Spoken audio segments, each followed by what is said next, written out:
Okay, the last thing we're going to talk about on data center is user-defined types. And we create user-defined types by using ProDev and a file template that makes things much easier. So you can see create new data center UDT. And if you use that, you'll get a nicely formatted file that gives you a running start on defining your type. The public variables that we'll see in a UDT when we look at it here in a moment are protected by the data center because remember there's only one writer. So even though they're public, no one can really get access to them in a way that would cause them to behave like a true public variable.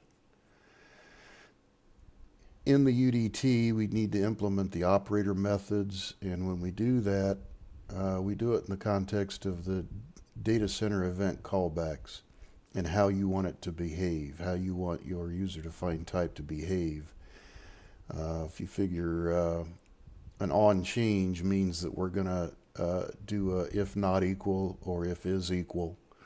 And if you have a user-defined type that has several variables in it, you'll need to decide how you want that behavior. Same thing with a windowed callback. We're going to be using greater than and less than operators, and you'll need to decide if you want those to behave based on just one of the variables or perhaps decisions within the operator itself as to whether to report that it's in or out of range. You can also put additional methods other than just operators in your user-defined type, and even readers can call these methods if they help to, let's say, process some of the data or make decisions on some of the data. A reader, when it reads the user-defined type, will have access and can call those methods. It's doing that on a copy of the data, though not the actual data item, and so that's safe as well. Using UDTs improves the data center overhead. Every data item has a certain amount of overhead, and when you put several member variables together into one data item, that basically divides that overhead by the number of variables you have. Okay, so now we're looking at our Freedom K64 training build again. And I used the ProDev tool to create a UDT. Excuse me, and I placed it under Product Logic Data Center DC Demo UDT Type.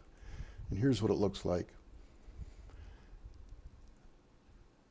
It has in the header a little bit of instruction on how it behaves, what it does.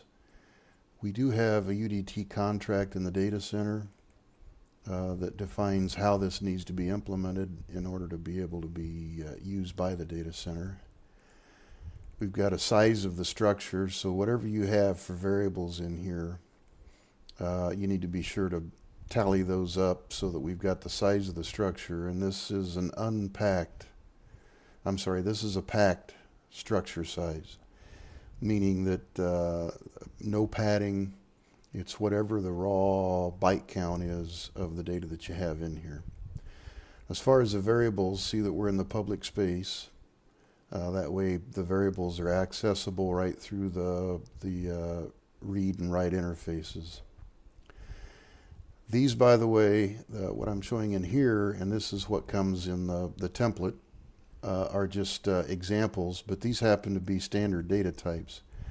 You can also include another data type, another user-defined data type in here, and it'll work just fine so long as the user-defined data type is implemented based on this contract. And then as you walk through, I don't know if perhaps you've made UDT classes before, but there are a certain list of items that you have to put in it to make sure that it'll work in C++. One of them is a default constructor. You have to have a copy constructor. There's another copy constructor that you can add in here that just lists the variables so that you can actually make one call and transfer variables right in. There's a conversion constructor, which is of no consequence. It's not actually used, but it has to be there. I should say it's not actually used by the data center, but it still has to be here. And you can see we've got a int init value. Int, by the way, is never used in Vtrek except for user-defined types. We have to due to C++. There's a size call to return the size of structure. And then we're getting into our operators: is equal, an equal operator, assignment operator.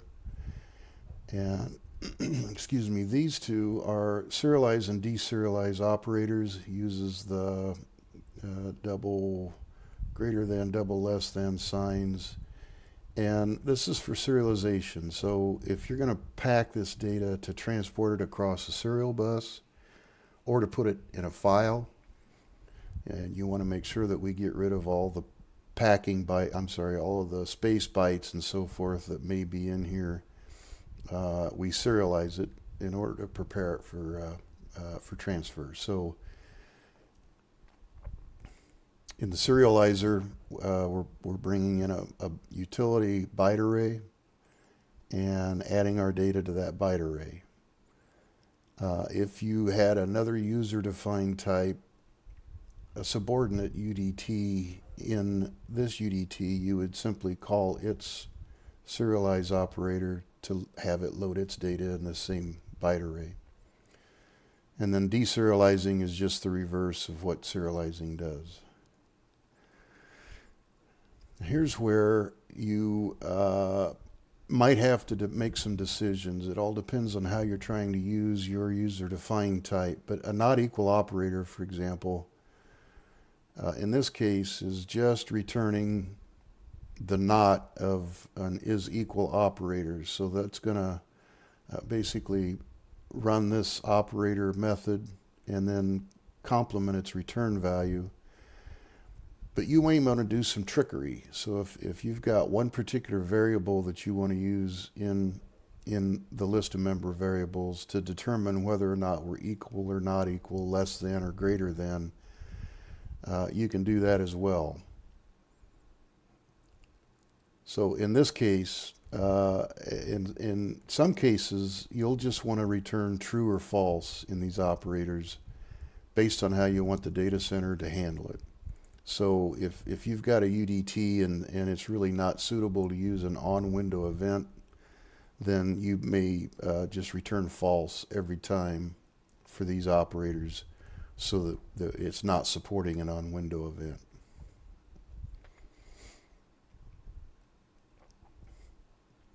And then typically, at the bottom of it, we give it an abbreviated version, something with an _T. And then we'll go look at what else needs to be done then to completely implement your new data type.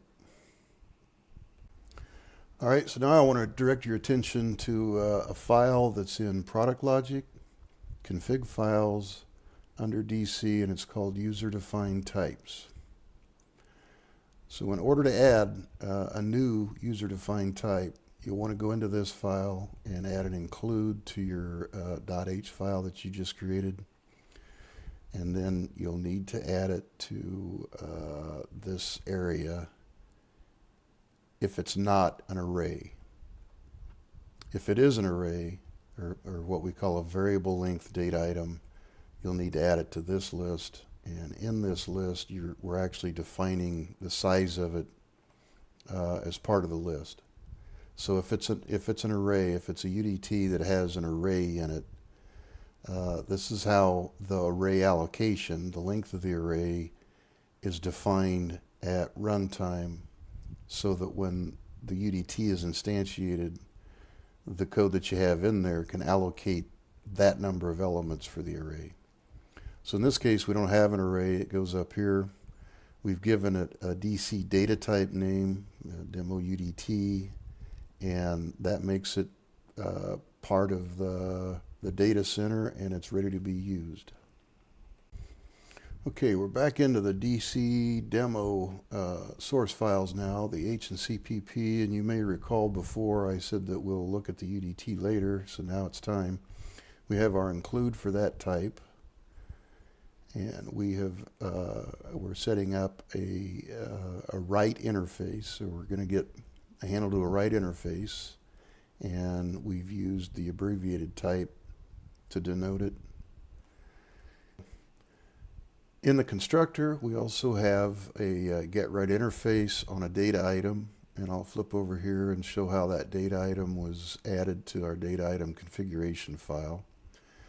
We are including that data type again, and if we go to the bottom, here's what it looks like as a data item. So you can make as many data items out of that user-defined type as you wish, but this is what it looks like when you add it to the data item table. So here's the name of it, var1, and that's what we're referring to here. So we now have a write interface to that data item. And then you'll notice in our periodic thread function, we create a local, do a get, and so this gets us a copy of that data item.